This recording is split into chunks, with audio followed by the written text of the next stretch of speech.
सो आज हम लोग सॉल्व करेंगे DSSB के क्वेश्चन जो कि लास्ट ईयर पूछे गए थे, ठीक है। So first question is according to IS 456-2000 maximum width of cracks in RCC member where the cracking is not harmful and does not have any serious adverse effects upon the preservation of reinforcing steel nor upon the durability of the structures. So option है 0.4, 0.6, 0.3 and 0.1. So as पर IS 456-2000 में already mention है कि surface of the width of the crack should not exceed 0.3 mm in a member where the cracking is not harmful and does not have any serious adverse effect, ठीक है, already mention किया गया है। सो यहाँ पे correct option क्या होगा? Option जो है सी जो है वो करेक्ट होगा, that is 0.3। Next question is in reinforce और plain concrete footing, the thickness of the edge shall not less than dash for the footing on the soil. Option है 150, B 120, C 200 and D 175. So as per IS 456-2000 clause 34.1.2 ये already clause इसमें लिखा हुआ thickness at the edge of the footing. तो इसमें mention है the thickness जो है at the edge shall not be less than 150 mm for the footings on the soil nor less than 300 mm above the top of the piles for footing on the pile। तो pile के बारे में या footing से अगर बात कर रहे हैं, रेनफोर्स और प्लेन कंक्रीट फुटिंग की बात कर रहे हैं, तो इस केस में एज ऑफ द फुटिंग जो है वो shall not be less than 150 mm for the footing on the soil। तो करेक्ट ऑप्शन क्या होगा? ऑप्शन ए जो है वो करेक्ट होगा। Next question is what is the unit weight of a substance with a mass density of 1600 kg per meter cube। So option है 15.69 kilonewton per meter cube, option B 98.1, C option है 8 kilonewton per meter cube, MT है 1834.2 kg per meter cube। So यहाँ पे density given है, mass density it is 1600 kg per meter cube और आपको unit weight बताना है। So unit weight that is equal to हो जाएगा rho into g, that is 1600 into g कितना होता है, that is 9.81। so ये वैल्यू आएगी that is 15, ठीक है, 0.69 अगर किलो न्यूटन में लेंगे, ठीक है, तो किलो न्यूटन पर मीटर क्यूब, ठीक है, अगर किलो न्यूटन में बात करेंगे तो 15.69। तो करेक्ट ऑप्शन क्या होगा? ऑप्शन ए जो है वो करेक्ट होगा। नेक्स्ट क्वेश्चन है एज पर Indian standards biological oxygen demand, that is BOD, is measured in which of the following conditions? So option A 2 days at 27 degrees centigrade, B है 5 days at 27 degrees centigrade, C option है 5 days at 20 degrees centigrade and D option 3 days at 20 degrees centigrade।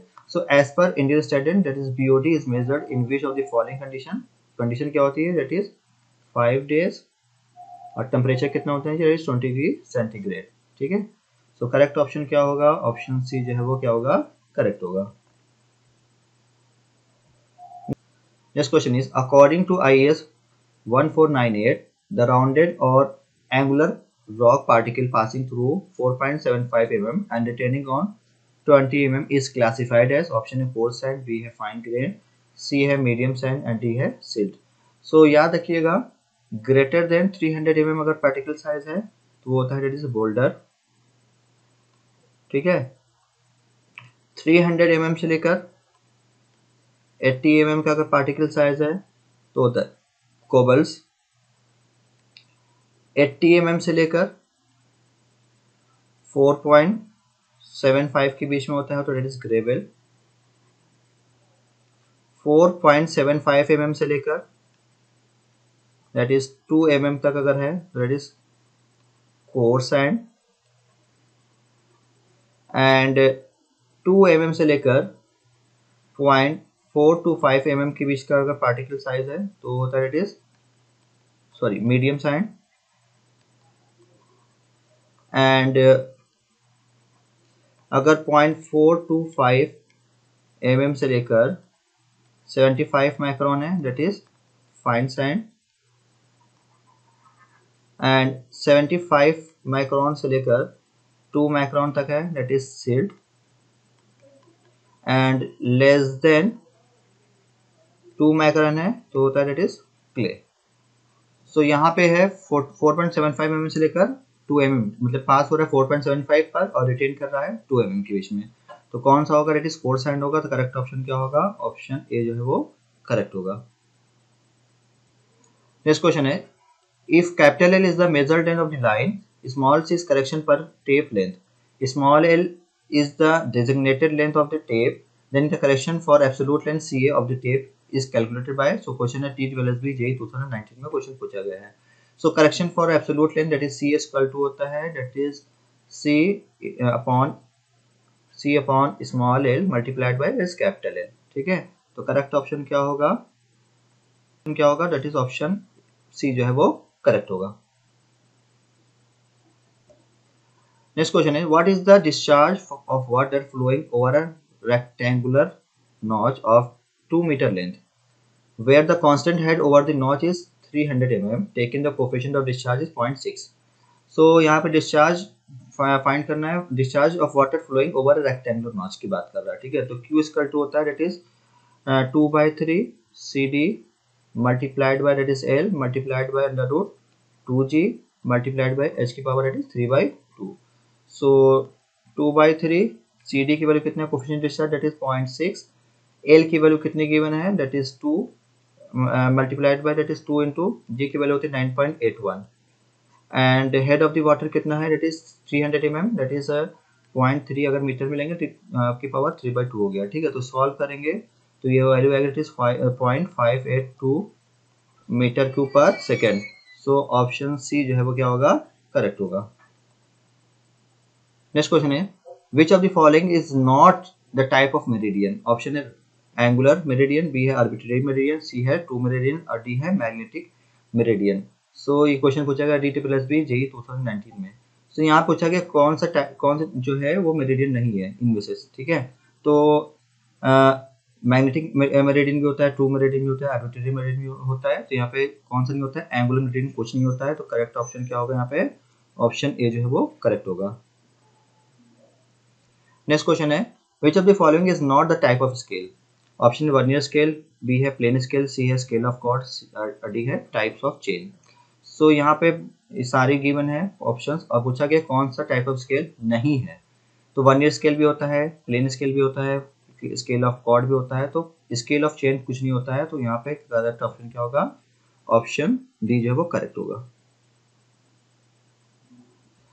Next question है, the cobbles are, option है particles of size ranging from 0.002 mm to 0.075 mm, B है particle size of ranging from 4.75 mm to 80 mm, C है large size particle in the range of 80 mm to 300 mm and D है फ्रॉफ fragments which are large in size of more than 300 mm। So हम लोग already discuss कर चुके हैं। तो कॉबल्स का जो पार्टिकल साइज होता है वो कितना होता है? 300 mm से लेकर 80 mm के बीच में होता है। तो करेक्ट ऑप्शन क्या होगा? ऑप्शन सी जो है वो करेक्ट होगा। नेक्स्ट क्वेश्चन है, which of the following assumptions made in driving Bernoulli's equation is not true? Option है फ्लो इज इनकम्प्रेसिबल, सी है विस्कोसिटी ऑफ फ्लूइड जीरो, सी है the flow is not study and D है fluid is ideal. सो कौन सा assumption इसमें से नहीं होगा? तो फ्लो है इनकम्प्रेसिबल है, ये सही है। विस्कोसिटी ऑफ फ्लूइड जीरो होती है, ये सही है, ठीक है। फ्लो इज नॉट स्टडी, ये गलत है, ठीक है। और फ्लूइड जो है आइडियल होता है, ये भी सही है। तो करेक्ट ऑप्शन क्या होगा? ऑप्शन सी जो है वहां पे करेक्ट होगा।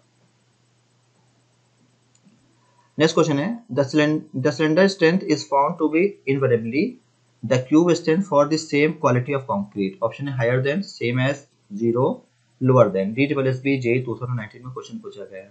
सो यहाँ पे अगर आप बात करें एक क्यूब की स्ट्रेंथ फाइंड करें किसी पर्टिकुलर ग्रेड ऑफ कंक्रीट की, और सिलेंडर की स्ट्रेंथ फाइंड करें सेम क्वालिटी के कंक्रीट की, तो किसकी सबसे ज्यादा होगी अगर कंपैरिजन करेंगे?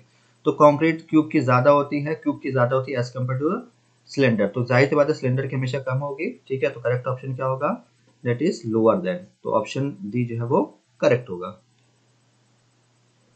थैंक यू, होप आपको वीडियो अच्छी लगी। अगर अच्छी लगी तो please like, share and subscribe जरूर करें। Thank you.